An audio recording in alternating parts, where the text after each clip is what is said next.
Hello again. Now then, today's story is about an accident with a petrol canopy. You know, the thing that covers up, if you could, petrol station, and there's a big roof over the pumps and stuff like that. The big canopy. Well, I managed to destroy the underneath of one of those. Underneath, how about that? How on earth do you do that? Well, it's a story from 1969 when I was getting very disenchanted with working for Firestone, and Ruth and I had started our own business. We started doing boat transporting, and I'd got this contract with a company importing Magyar yachts into the UK. Magyar yachts were built in Hungary, obviously, Magyar and all that. They were plywood yachts. There was a Magyar 7 and a Magyar 9. They're both very well built. Very roomy cruising yachts, you know. Family could sleep on board and things like that. They were really good. So we'd managed to get this contract for delivering these yachts from Hull docks to the concessionaires in England. There was one in Windermere. There was one in Brightlingsea in Essex. There was another one at Emsworth in Hampshire. These boats were being imported through Hull docks, and they needed taking to the people, you know, the stockists, where they were going to be sold from. So that was our job. So on this particular day, then I'd set off. We had a trailer specially built to do this. A chap called Bev Scott from Walcott, near Billinghayes, near Lincoln, in Lincolnshire. Bev, it's all during the time I worked for Firestone. Bev became quite a good friend over the years, and we built several trailers for me. We spent quite a bit of time constructing this special trailer, which had to carry a boat, which together with the trailer weighed a lot more than the Land Rover pulling it. Well, you know, you're not supposed to do that. Well, not nowadays anyway, but in 1969, well, a Land Rover was a light locomotive, and it was a bit beyond the law in many circumstances, because it was neither one thing nor the other. And policemen patrolling the roads of Britain weren't really au fait with regulations regarding Land Rovers and towing things with them. So anyway, Bev and I built this trailer. It was big. They carried these boats on a cradle. They came in on ships to Hull docks, and they were in a cradle, a wooden cradle, and the boat sat in that, and the cranes at the docks picked the cradle up, popped it on the floor, and the boat stayed in the cradle. It was quite happy in there, and underneath the cradle was the mast and everything else. All complete. And on top of the boat normally was an upside down wooden rowing boat, clinker built, beautifully hand built rowing boat. Each Magyar yacht that came in had a rowing boat on top of the cabin roof, upside down. So this particular day I'd managed to persuade the dockers at Hull to get me loaded. It was very difficult, because in those days the dockers had all these regulations and things. It was before the docks, you know, fell and collapsed and all that through union pressure and that kind of thing. And there was about 7 men loading me with this boat on a cradle. It only needed a crane and a few slings, and sort of that's a driver and a mate, and that would do me. Anyway, we had all these chaps. I got loaded, and I set off for Windermere with this particular Magyar yacht. And I thought, well, I don't know, I know cross country, it's not like in 1969 there were 1 or 2 good major roads, you know, but had motorways started? Oh, we'll have to look into that. If there were, there weren't many. So we set off cross country, Hull, and I decided to go through Harrogate, which is where I was born. It's the town of my birth. So I thought, well, why not? It was, you know, if you drew a line from Hull to Windermere, you went through Harrogate. So we went through Harrogate, and it was there where this particular accident, if you like, happened. And the whole thing was quite strange because approaching Harrogate, I needed to top up with fuel. So comes from Knaresborough up into the town, there was this Total petrol station on the right hand side. And I pulled in, up to the pumps, filled up. No problems at all. I was under a canopy. Yeah, I mean, looked to be plenty of room.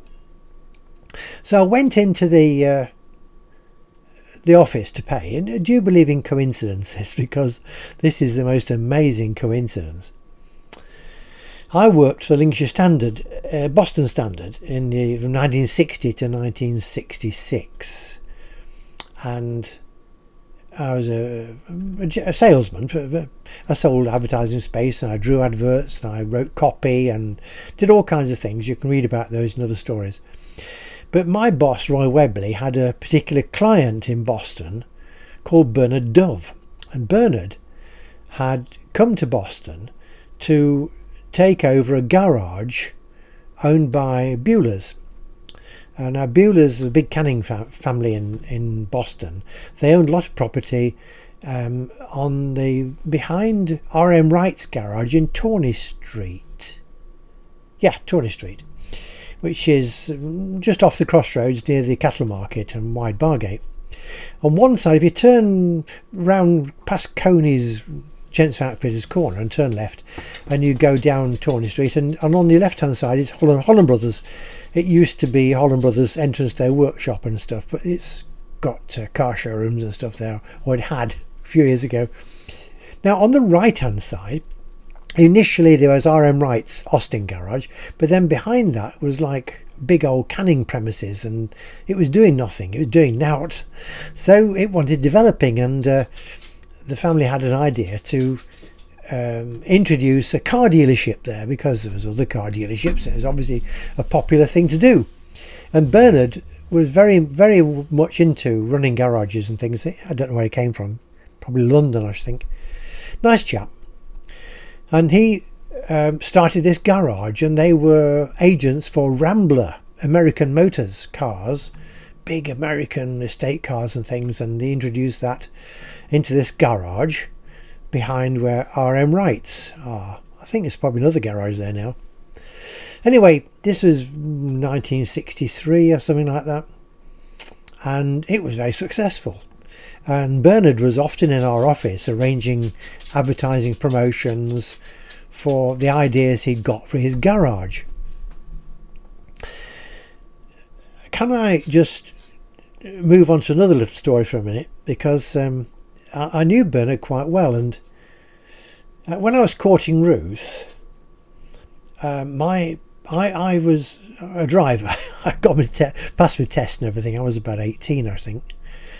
1963-4, and we went to a Christmas party which Bernard Dove had. He was the host on Witham Bank. Now I get confused. Witham Bank West, yes, where all the nice houses and the trees are. If you looked at the recent story I've done about the zip line across the Witham, the rope was tied to a tree on Witham Bank West. Lots of beautiful big houses there, and you got to a lot of them down Castle Street, from opposite where the old Boston Gasworks used to be, down Castle Street, right down there, and the houses backed up to Castle Street, and beautiful, 3-4 stories. Anyway, Bernard lived in one of these houses, and so we went to this Christmas party, and I was the chauffeur. Took my mother and father.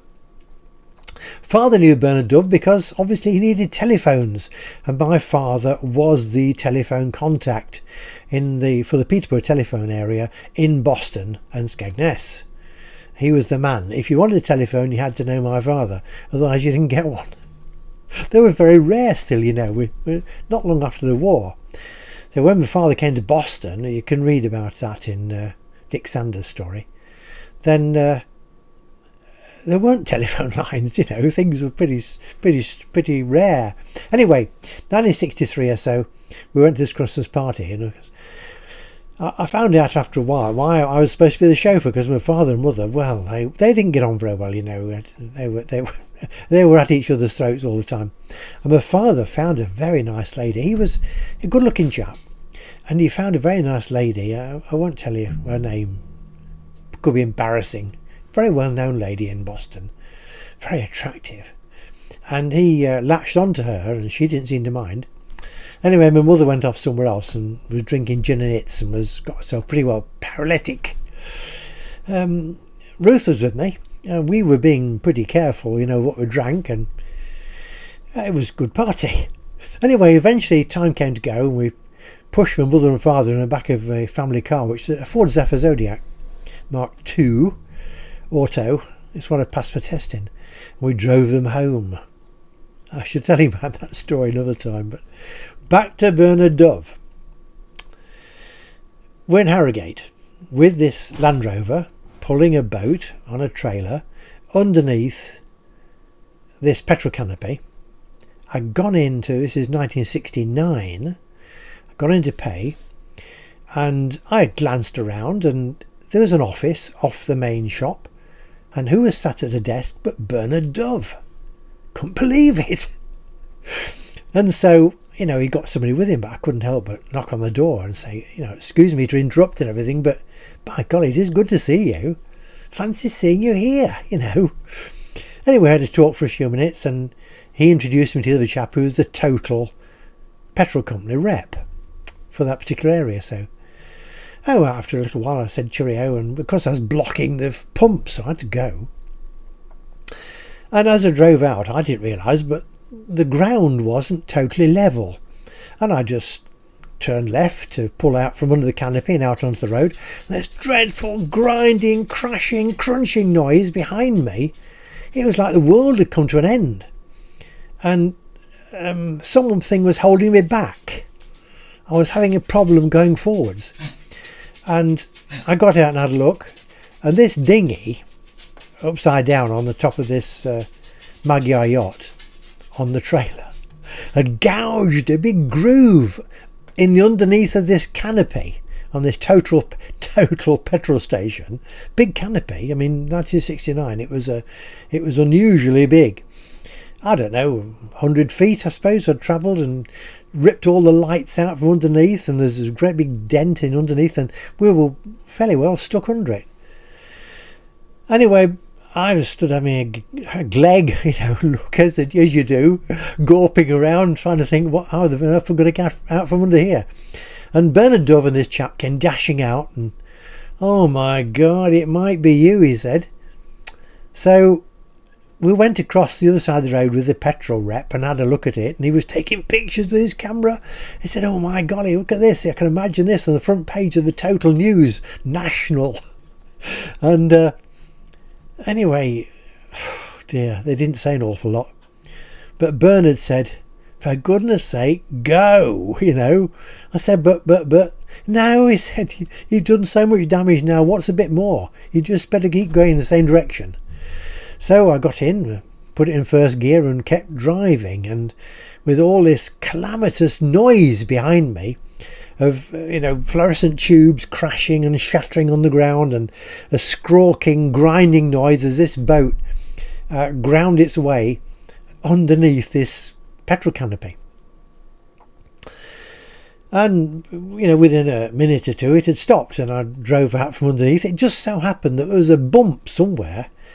I don't know how. It wasn't level underneath, and obviously the trailer had risen up on this bump and hit the canopy underneath. Never heard any more. I didn't even see the Total News, but how's that for a coincidence that I should meet this chap after 6 years or so, never seen him since, in the middle of England, you know, quite unexpectedly. And of course there was this kerfuffle, this problem with destroying half his petrol station, and off I went to Windermere. The rest of the journey to Windermere was pretty uneventful. It was what they call it. It was it was nothing much happened. So there we are. That was the incident about ripping the underside of the petrol station out with a boat upside down. So, but coincidences do happen, you know, and there we are. So you just have to roll with it when it does. Now, where are we? Is there anything else I must tell you about this story? Not really. But you can read it in one of my books. There's on our website. There's a whole load of things you can download free of charge. There's audio stories.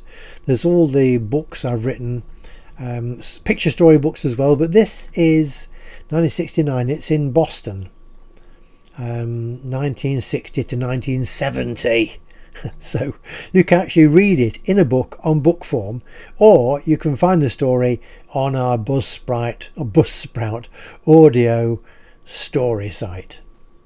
Oh, I'm sure that's enough for the moment. So thanks for being with us, and until the next time. Oh yeah, don't forget, wow, of course I nearly forgot, if you like it, give us a like. That would really be good, and even better would be for you to subscribe to the channel.